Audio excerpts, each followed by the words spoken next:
오늘 하나님 말씀 같이 보겠습니다. 하나님 말씀은 마가복음 6장 14절로 29절까지의 말씀입니다. 마가복음 6장 14절로 29절까지의 말씀. 불편하지 않은 분들은 자리에 일어나서 오늘은 14절에서 16절까지 봉독하겠습니다.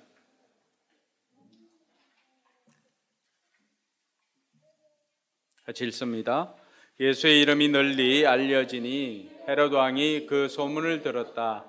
사람들은 말하기를 세례자 요한이 죽은 사람들 가운데서 살아났다.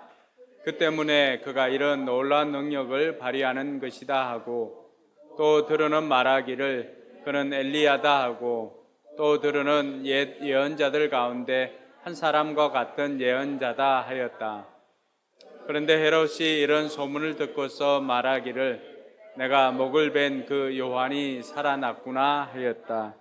아멘. 국제가정교회 사회원 원장이신 이수관 목사님은 자기가 목회를 하면서 자기에게 연약한 부분들 또 이런 것들을 위해서 자기를 만들어가기 위해서 많은 기도를 했다고 합니다. 그래서 한 가지씩 첨가를 하고 해서 지금은 한 20개 정도 기도 제목으로 이렇게 기도를 하는데, 그 기도로 말미암아서 어쨌든 자신이 그 이전과는 다르게 많은 변화들을 가져왔다고 그렇게 고백하였습니다. 그 가운데 하나가 의로운 죽을 수 있을 때 피하지 않는 사람이 되도록 기도를 한다고 하였습니다. 사람이 살다 보면은 작지만 올바른 일이 목숨을 위태롭게 하는 상황을 맞이할 수도 있습니다. 예를 들면 밤거리를 지나가는데 저 구석에서 여성이 위험한 순간을 내가 보았을 때 이럴 경우 여러분 어떻게 하시겠습니까? 이수관 목사님은 담임 목사가 되어서 사람들의 존중을 받다 살다 보면 그런 상황을 맞이했을 때 용기도 없겠지만은 그렇게 죽기에는 내가 너무 중요한 사람이라고 위안하며 피할 가능성이 많다 싶어서 죽음이 두려워 불의를 외면하는 사람이 되지 않게 해달라고 기도한다고 하였습니다. 이런 경우를 맞이하면은 우리 역시도 많은 생각이 있을 것입니다. 내가 아니면은 다른 사람이 도와주겠지. 또 난 지금 바쁜 길을 걸어가고 있어. 그러니까 이렇게 하다 보면은 우리 역시도 사마리아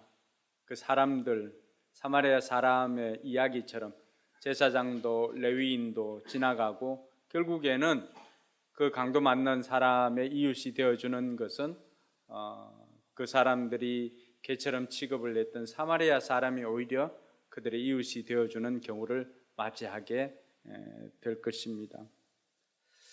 성경에 오늘 이런 자기가 위험에 처할 것을 알면서도 불의를 보고 참지 못하고 용기 있게 행동한 한 사람을 소개하고 있습니다.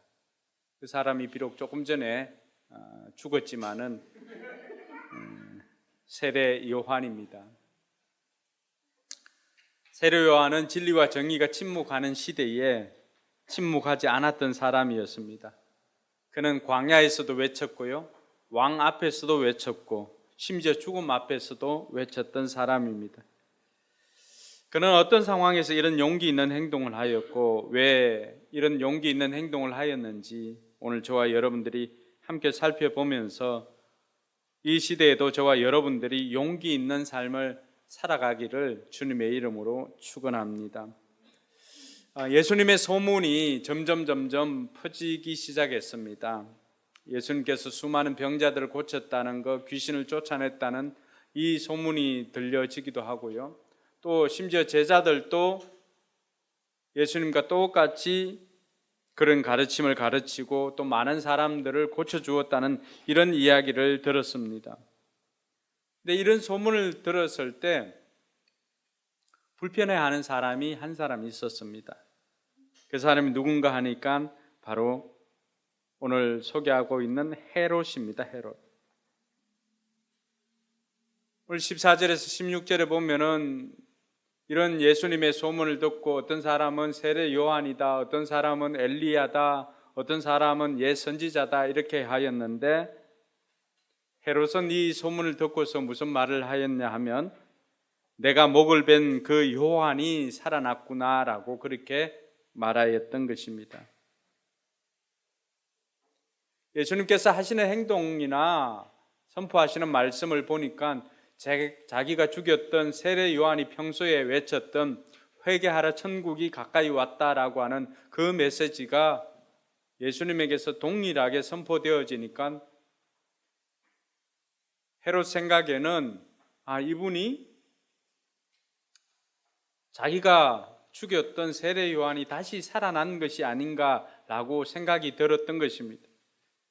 그러니 그 마음은 더욱더 초조해지기 시작했던 것입니다. 그러면서 헤롯이 어떻게 세례 요한을 죽였는지 그 내용을 17절부터 이렇게 소개하고 있습니다. 그러기 전에 왜 헤롯은 세례 요한을 죽였을까요? 이것은 헤롯 가문의 비밀을 좀 알면은 도움이 됩니다. 여러분, 이스라엘 백성들은 BC 168년에 마카비 전쟁을 치릅니다. 유대 전쟁이라고 하고요. 그 전쟁으로 인해서 이들이 독립을 합니다. 그때 이런 독립을 가져왔던 가문이 하스몬 가문입니다. 하스몬 가문. 그러니까 하스몬 왕가가 그들을 통치하기 시작했습니다. 그러다 점차 이제 로마가 들어와서 로마에 의해서 이들이 지배를 받을 때 로마에 의해서 BC 37년에 헤롯 대왕이 이 이스라엘 지역을 통치하는 유대인의 왕이라고 하는 칭호를 듣고 이곳을 통치하기 시작했습니다. 성경에는 헤롯이라고 하는 이름이 굉장히 많이 나옵니다. 제가 방금 이야기했던 이 BC 37년에 유대인의 왕이라고 하는 칭호를 얻었던 이 헤롯은 2세 이하의 영아들을 다 죽여버렸던 사람, 그 사람이 바로 이 헤롯입니다. 에돔 출신이고 이두메 출신입니다. 이방인입니다. 그는 처음에는 갈릴리의 분봉왕으로 시작을 했는데 BC 46년에 로마 원로원으로부터 이 사람이 유대인의 왕으로 임명을 받습니다. 늘 반쪽짜리 유대인이거든요. 그러니까 유대인의 환심을 살려고 하는 많은 노력을 냈습니다. 물론 악정을 하기도 했고요. 그래서 유대인의 환심을 사기 위해서 헤롯 성전을 지었던 사람이 바로 이 헤롯 대왕입니다. 이 사람이 이제 자기가 죽음을 앞두고 자기 자녀들에게 이 이스라엘 지역을 네등분하여서 각각이 이렇게 나누어 줍니다. 그래서 이들에게도 유대인의 왕이라고 하는 칭호, 그 후계자를 헤롯 아켈라오에게 유대인의 왕이라고 하는 칭호를 주려고 했습니다. 그런데 아켈라오는 예루살렘 지역을 통치를 했는데 너무 이 폭정을 일삼다 보니까 오히려 유대인들이 로마 황제에게 고발을 합니다. 그래서 이 예루살렘 지역은 이제는 분봉왕이 세워지지를 않고 그때부터는 로마에서 총독을 파견했습니다. 그래서 예수님 당시에 그곳에 파견되어졌던 총독 이름은 너무나 유명한 사람이죠. 누굴까요? 본디오 빌라도입니다. 그래서 이 헤롯은 헤롯 안티바에게 이제 그 후계자 자리를 물려주려고 했습니다. 그래서 헤롯이 이 안티파스에게 유대인의 왕이라고 하는 칭호를 유대인의 왕으로 정해서 올렸지만 로마 원로원에서 거절을 합니다. 그래서 그냥 분봉왕으로 남아 있습니다. 분봉왕은 그 지역을 담당하는 4분의 1을 통치하는 왕인데 오늘날로 하면은 지금 영주와 같은 그런 존재들. 그래서 이 헤롯 안티파스는 갈릴리와 베레아 지역을 담당하는 분봉왕이었습니다. 근데 이 헤롯 안티파스가 오늘 나오는 이 헤롯입니다. 헤롯은 어떤 일이 있냐 그러면은 늘 이 유대인의 왕으로 칭함을 받는 그런 야망이 있었습니다. 이 사람들은 다 하스몬 왕가가 아니거든요.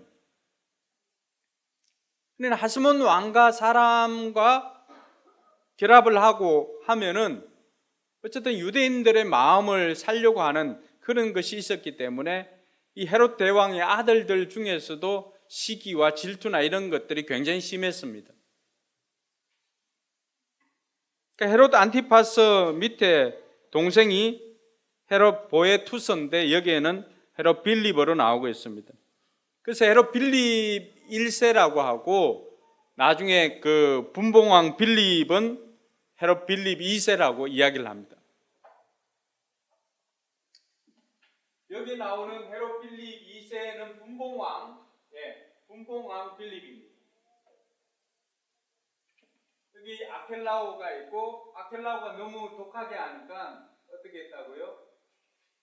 고발을 해가지고 총독을 파견합니다. 헤롯 안티바가 이 세례 요한을 죽였던 사람인데 헤롯 안티파스입니다. 그리고 이쪽 사람들은 이 누구냐 그러면은 이 사람들은 하스몬 왕가의 사람들입니다. 그러니 어쨌든 이 사람들과 결혼을 하려고 하겠죠. 도리스는 헤롯 대왕의 본처입니다. 그래서 헤롯 대왕이 야심을 가지고 이 하스몬 왕가의 공주였던 미리암 1세라고도 하는데 미리암 1세와 결혼해가지고 누구를 낳냐 그러면은 아리스토블로스, 헤로디아, 버니게 이렇게 낳습니다. 이 아리스토블로스를 통하여서 낳은 이 헤로디아는 처음에는 누구와 결혼했을까요? 헤롯 빌립 1세와 결혼을 했습니다. 헤롯 보에투스라고 하는 사람. 이 헤롯 1세와 결혼을 해서 이 사이에 누구를 낳냐 그러면 살로메를 낳습니다. 조금 이따 설명을 해드릴게요. 그런데 헤로디아는 어떤 마음이 있었냐 그러면은 자기 첫 번째 남편이었던 헤롯 빌립 1세, 이 빌립이라고 하는 사람은 다른 사람은 뭐예요? 분봉왕, 왕 이렇게 돼 있잖아요, 그죠? 그러니까 자기 남편이 너무 무능한 거야.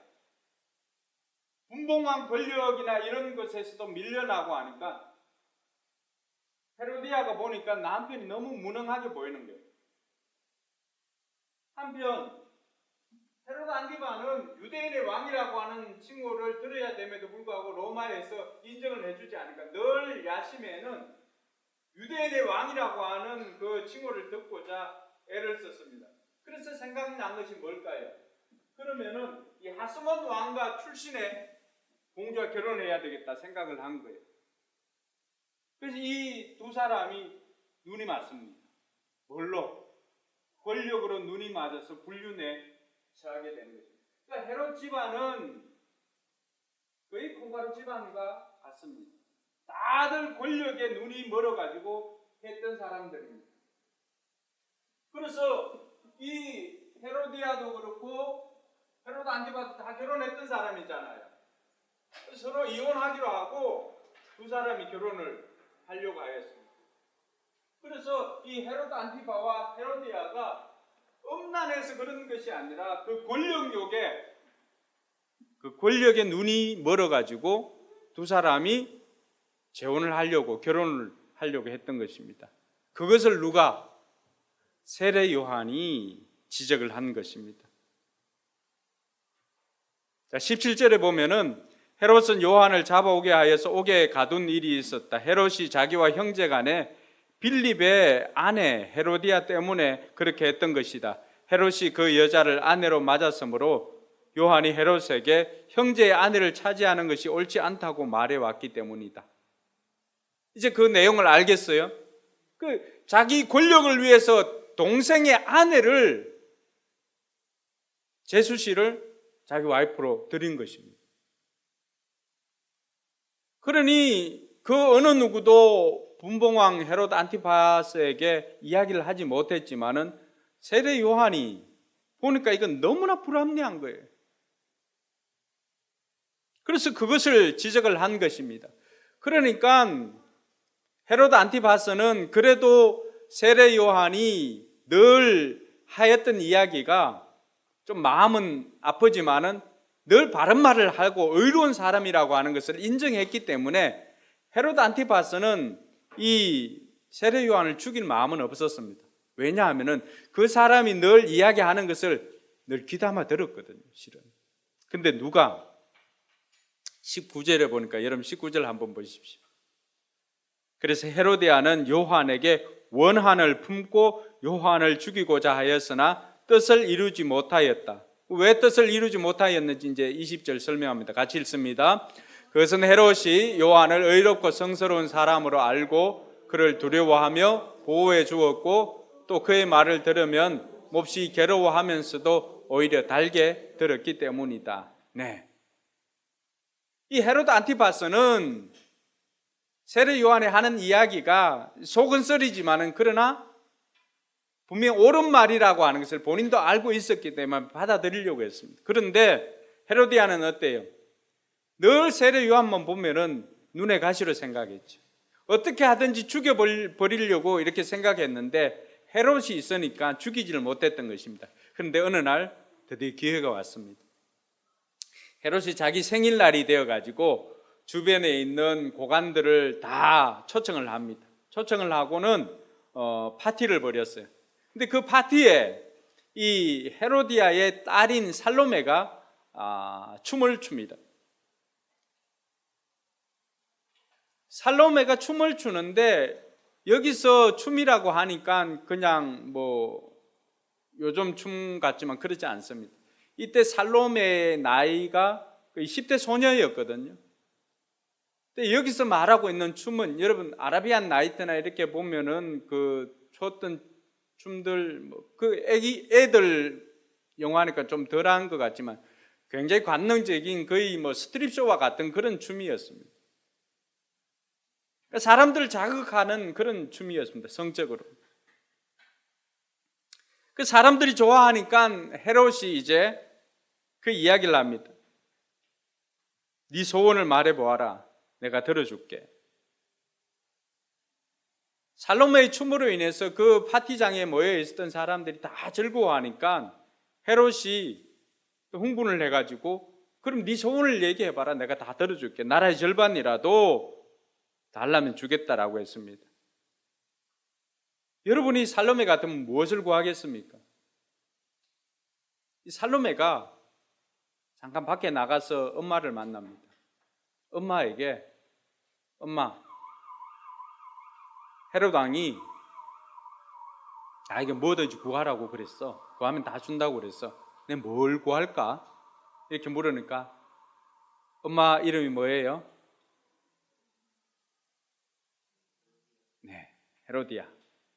헤로디아는 뭘 구했을까요? 늘 자나깨나 헤로디아의 소원은 뭐예요? 세례 요한 없애는 거잖아요. 세례 요한의 목을 구해라 그랬습니다. 여러분 참 그 이야기를 듣고 살로메가 어떻게 했을까요? 가서 세례 요한의 목을 내게 가져다 주시오 이렇게 했습니다. 그 10몇 살짜리 아이가 참 남편들의 애환들, 남자들의 애환들을 우리가 좀 볼 수가 있습니다. 여자가 한을 품으면 이렇게 무섭습니다. 옆에 와이프가 있는 사람은 한 품지 않도록 제가 잘 섬기겠습니다. 그렇게 한번 이야기하십시오.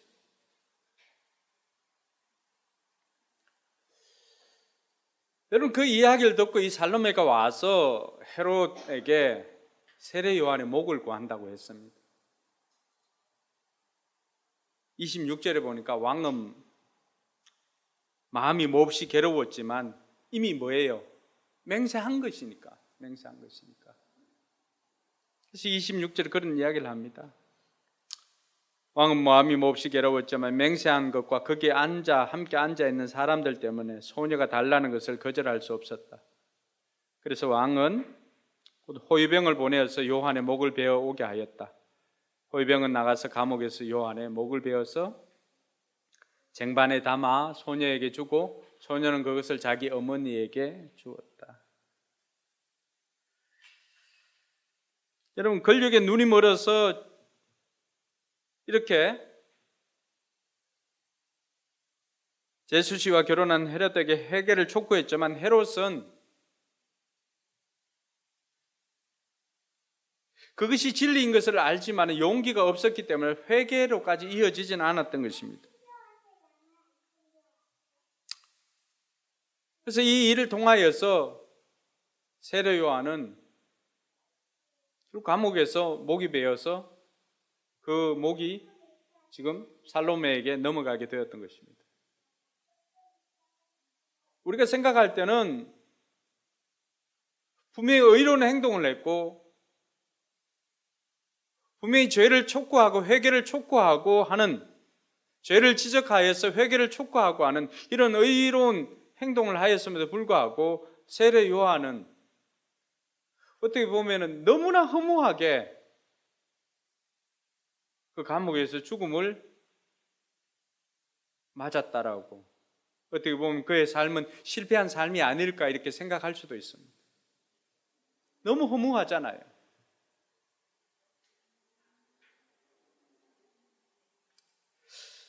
그런데 예수님께서는 이런 세례 요한의 죽음을 결코 실패한 것이 아님을 우리에게 가르쳐주고 있습니다. 마태복음 11장 11절에 보면은 예수님께서는 이 세례 요한에 대해서 이렇게 평가하고 있습니다. 같이 읽습니다. 내가 진정으로 너에게 말한다. 여자가 낳은 사람 가운데서 세례자 요한보다 더 큰 인물은 없었다. 근데 하늘나라에서는 아무리 작은 이라도 요한보다 더 크다. 우리가 생각할 때는 허무한 죽음이고 우리가 생각할 때는 정말 아쉬운 그런 모습이지만, 마치 실패한 모습 같지만, 예수님께서 생각하실 때 세례 요한은 어떤 사람이라고 했습니까? 여자가 낳은 자 중에 제일 큰 자라고 했습니다. 할렐루야. 예수님께서는 세례 요한이 하셨던 그 사역과 그 일을 예수님께서 인정해 주셨던 것입니다. 그것이 쉽지 않은 일이었고, 그래서 그것이 용기 있는 행동이었음을 예수님께서는 말씀해 주셨던 것입니다. 오늘도 이런 용기가 필요한 시대에 저와 여러분들이 살아가고 있습니다. 더 이상 진리에 대해서 침묵하는 시대에 우리가 살아갑니다. 정의에 대해서 침묵하는 시대에 살아가고 있습니다. 다수가 그렇게 주장을 하면은 그것이 마치 옳은 것인 양 생각하는 그런 시대에 살아가고 있습니다. 절대 진리가 사라진 상대적인 진리만이 넘쳐나는, 이 사람도 진리, 저 사람도 진리, 모든 것들이 다 진리가 될 수 있는 상대적인 다원화된 다원주의 시대에 저와 여러분들이 살아가고 있습니다. 이 시대도 세례 요한과 같은 용기가 필요한 시대입니다. 우리가 외치지 않으면은 그 어느 누구가 진리를 외치겠습니까? 이 시대도 저와 여러분들이 죄는 죄라고 분명하게 이야기할 수 있어야 할 것입니다. 할렐루야. 그럼 우리가 무엇에 용기를 내야 하는가? 첫 번째는 진리를 전함에 있어서 용기가 필요합니다. 18절에 보였던 것처럼 요한은 죄를 지적하고 회개를 촉구했습니다. 그렇게 살아서는 안 된다고. 여러분, 세례 요한이 지금 분봉왕 헤롯 안티파스 앞에서 지금 그런 이야기를 하는 거잖아요. 이게 쉬울까요? 쉽지 않습니다. 제가 최영기 목사님 그 설교집 이렇게 보다 보니까 최영기 목사님 집안에 아이비리그의 수학과 교수가 한 명 있었다고 합니다. 친척 중에. 그러니까 이분이 한국에 와서 훈장까지도 받고 하니까, 그러니까 미국에 있을 때도 그렇고 이렇게 나오면은 이 사람이 성경도 많이 읽고 또 똑똑하고 하니까 이 사람에 대해서 그 죄나 이런 것에 대해서 쉽게 이야기하지 못하였다라고 합니다. 다 사람들이 빙 둘러서 이야기를 하고 직접적인 이야기를 하지 못했습니다. 근데 어느 날 한국에 와가지고 세미나에서 강의를 하고 배가 아파 병원에 갔는데 더 이상 손을 쓸 수 없는 암 말기가 되었던 것입니다. 그래서 급하게 미국으로 들어가서 병원에 들어가 있을 때 그때 흑인 목사님 한 명이 찾아와 가지고 당신 예수 믿지 않으면은 죽으면 지옥으로 갑니다 라고 하는 이 말 한마디를 해주었습니다. 지금까지 이 사람의 학식이나 명예나 이런 거 앞에서 감히 당신 죄 문제 해결하지 않으면 천국 가지 못하고 지옥 갑니다라고 하는 말을 그 어느 누구도 하지 못하였던 것입니다.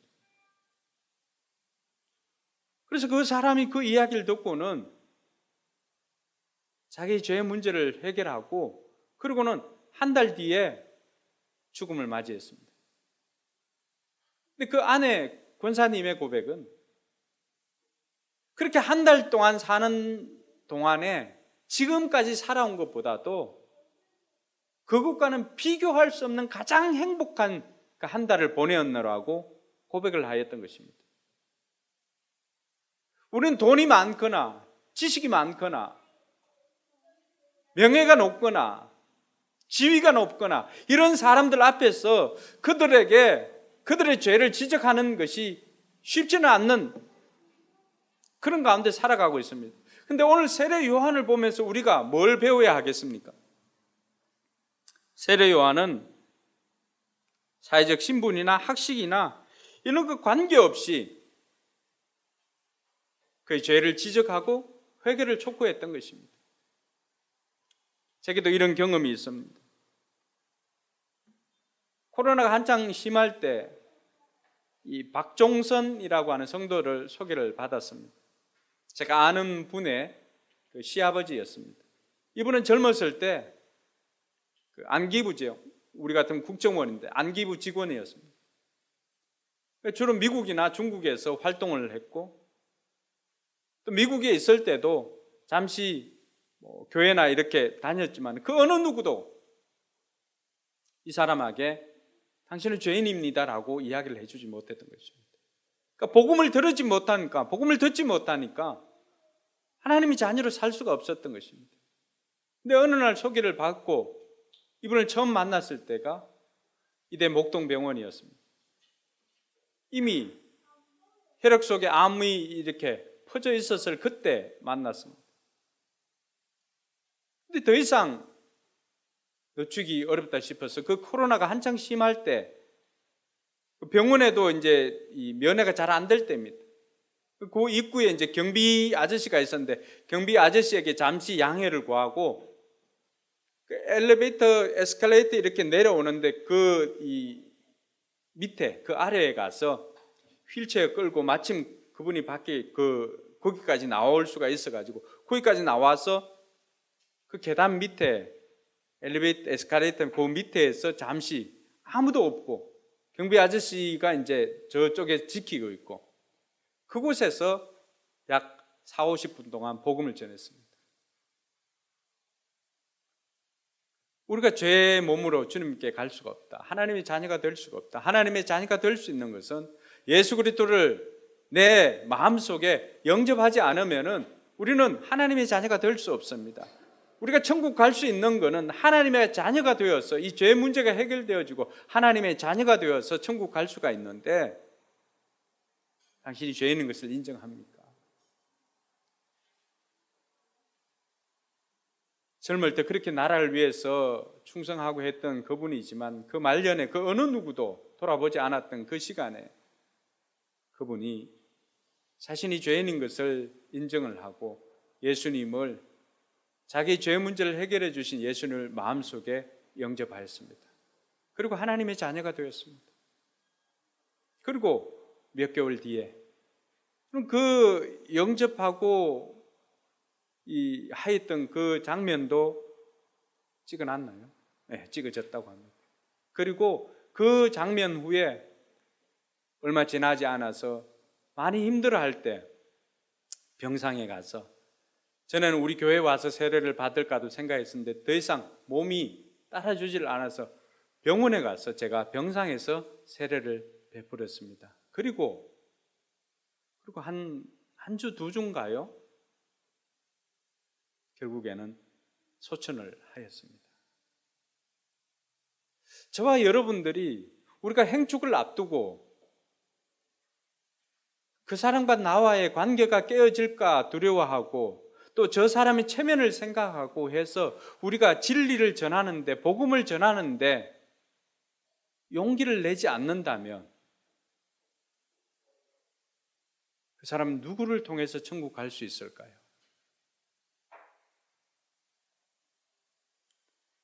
우리가 도전하지 않으면 지옥 갈 영혼들이 너무나 많이 있습니다.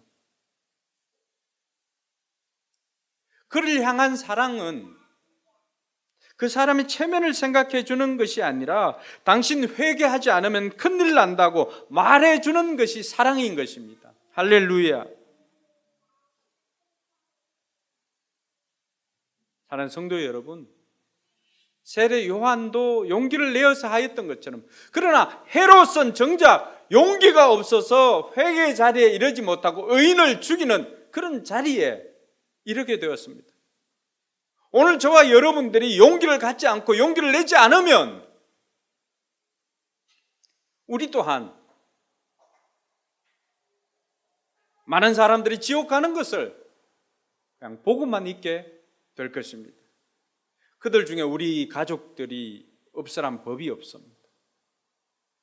그러므로 우리가 행복한 사람들의 축제를 앞두고 저와 여러분들이 이제는 이 마지막 한 주간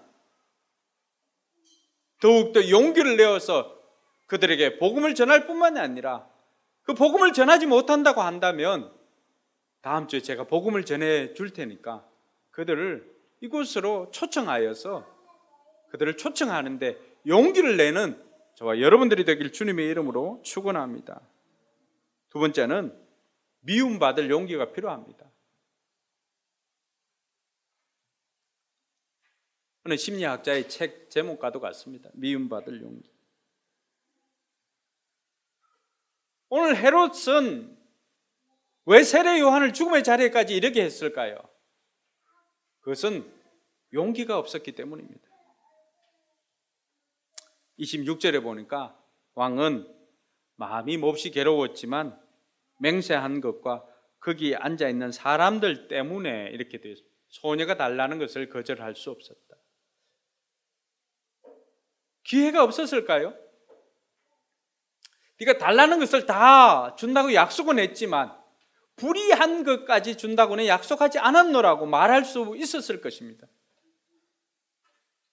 그렇지만 헤롯은 거기에 모여있는 사람들 때문에 자기가 잘못했음에도 불구하고 자기가 잘못 맹세했음에도 불구하고 그것을 잘못했다라고 인정하지 못하는 것입니다. 체면 때문에. 오늘 얼마나 많은 사람들이 이 체면 때문에 정작 해야 할 말을 하지 못하고 살아가고 있는 것을 우리는 많이 알게 됩니다. 이건 부부간에도 마찬가지예요. 부부간에 제일 하기 힘든 말이 뭘까요? 아는 사모님? 뭘까요? 네, 그래서 만만해서 이렇게 물어본 거예요. 뭘까요?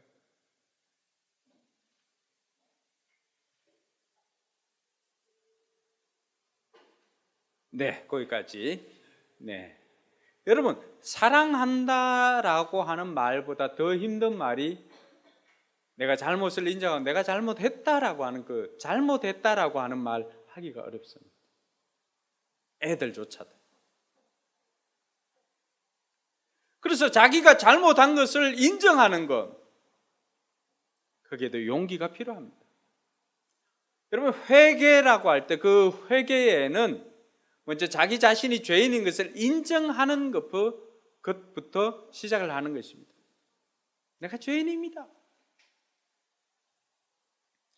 오늘 헤롯에게는 이런 미움받을 용기가 필요했지만 그런 미움받을 용기가 없었던 것입니다.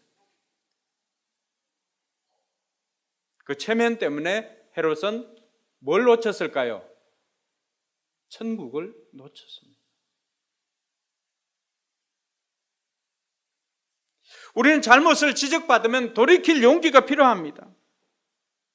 잘못한 것을 인정하는 것에 용기가 필요합니다. 그때 구원도, 치유도, 회복도, 자유도 다 그 인정하는 것으로부터 시작하는 것입니다. 한번 따라합시다. 내가 죄인입니다. 인정하는 것부터 시작합니다. 내가 죄인인 것을 인정해야 구원이 필요하게 되는 것입니다. 오늘 세례 요한은 사람들에게는 미움을 받더라도 하나님께는 인정받는 행동을 했던 것입니다. 이것이 저와 여러분들이 따라가야 할 행동입니다. 뿐만 아니라 예수님도 마찬가지입니다. 예수님도 사람들에게는 미움을 받았지만 결국 그 미움이 예수님을 십자가에 못 박게 만들었지만 그러나 하나님께는 인정을 받았던 것입니다. 예수님의 그 용기 있는 행동으로 십자가를 지심으로 말미암아서 그 지기 전날 밤 얼마나 수많은 고민을 했습니까? 그 고민을 가지고 겟세마네 동산에 가서 기도를 할 때 할 수만 있다면 이 잔을 내게서 멀리하게 해달라고, 피하게 해달라고 하였지만 기도를 통해서 바뀐 것은 하나님의 의지가 아니라 기도하는 기도자였던 예수님이 바뀌었던 것이죠. 결국은 그 잔을 자기가 지지 않고서는 이 문제가 이것이 해결되지 않음을 알고 용기 있게 십자가를 지게 되었던 것입니다. 오늘 저와 여러분들이 예수님을 닮아갈 때 예수님의 용기까지 담는 저와 여러분들이 되길 주님의 이름으로 축원합니다. 우리가 사람들에게 미움받을 용기를 가지고 사람들에게 미움받더라도 하나님께는 인정받는 저와 여러분들이 되기를 주님의 이름으로 축원합니다. 그럼 그러한 용기는 그냥 그릇 사면 주는 그때 용기를 받을 수 있나요? 그렇지 않잖아요. 용기가 언제 생기나요? 성경은 뜻을 정할 때 용기가 생긴다고 말합니다. 다니엘 1장 8절에 보면 1장 6절에 아니라 8절에 보면 다니엘은 왕이 내린 음식과 포도주로 자기를 더럽히지 않겠다고 마음을 먹고 환관장에게 자기를 더럽히지 않을 수 있도록 해달라고 간청하였다. 뭐예요? 마음을 먹고 뜻을 정할 때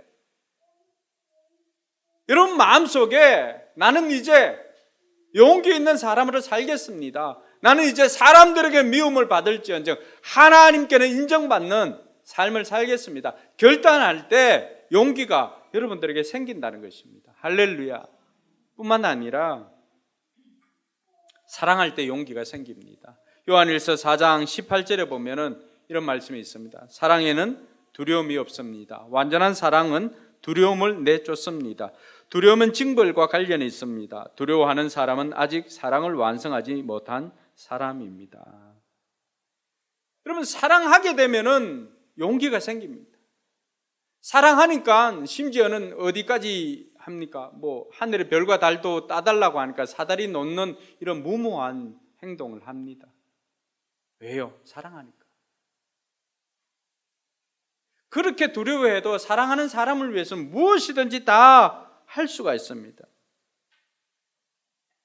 이걸 통해서 우리는 사랑할 때 용기가 생긴다는 것을 알 수가 있습니다. 여러분, 예수님을 사랑하면 우리 마음에 용기가 생기는 줄 믿으시기 바랍니다.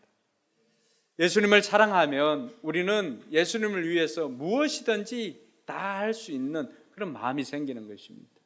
우리가 한 명 한 명 우리들의 VIP들을 인도하고 저들을 초청하고 이렇게 하는 것 용기가 필요합니다. 그러나 그 용기가 어디에서 오는가? 바로 나를 사랑해 주신 예수님을 사랑함으로 말미암아서 그렇게 그 사랑으로 말미암아서 우리가 VIP를 초청할 수가 있는 것입니다. 이런 용기를 가지고 다음 주에는 정말로 우리를 통해서 구원받을 백성들이 더욱더 많아지도록 용기 있게 그 사람들을 초청하여서 우리가 100명의 예배자들이 하나님 앞에 예배드리는 이러한 영광된 모습을 보는 저와 여러분들이 되기를 주님의 이름으로 축원합니다. 기도하겠습니다.